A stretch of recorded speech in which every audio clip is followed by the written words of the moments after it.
to our week of Prep Sports Chat. This is Sports Editor Jeff Kuehn along with High School Coordinator Keith Dunlap. And Keith, we had a couple state champions crowned this week. A lot last week with the golf and the tennis finals. Rochester and Birmingham Seaholm won golf state titles, and Cranbrook won the Division III boys tennis finals. Rochester was incredibly impressive.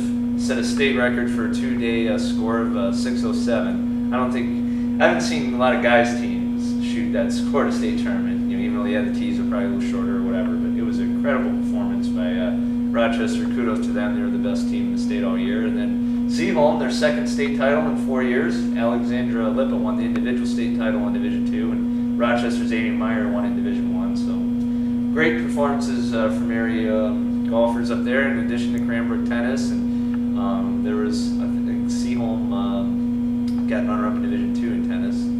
Yeah, pretty sure they did. And just a lot of nice individual performances too at the tennis finals, and just capped off a great weekend. Big week in football this week. Rivalry week.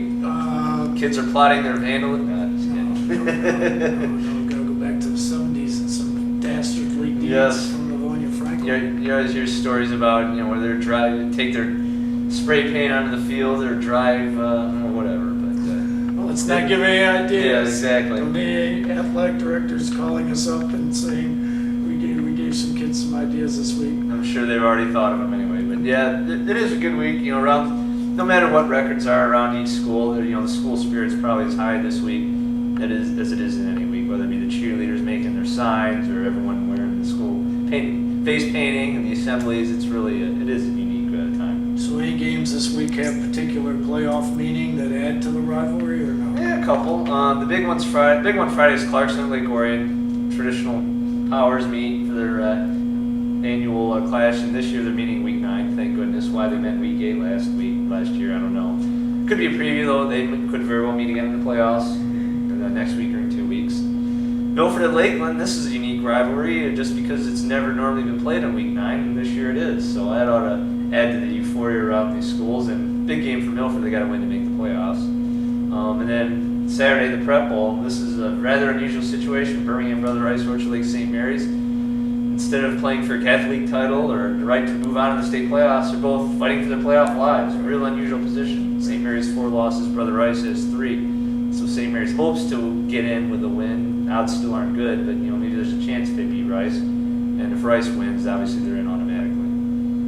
Game that for our online listeners this week that we're going to be broadcasting is Milford at Lakeland on Friday. So yeah, it's at myprepzone.com. It'll be a live stream. So sounds good.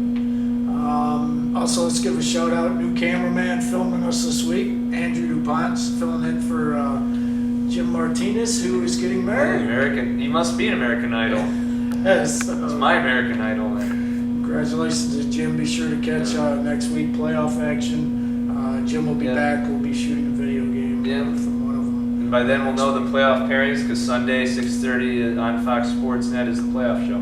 Absolutely. Don't forget, parents watching this, as you're out there shooting your kids' videos, don't be shy. We're still have that contest going where send us a play of the week. It could end up on the screen at Ford Field during a Lions game if it's chosen as the play of the year. So Keith, as always, a pleasure. Yep. Keep up the good work. Keep making the rounds around the county. We'll see everybody at the same wavelength next week.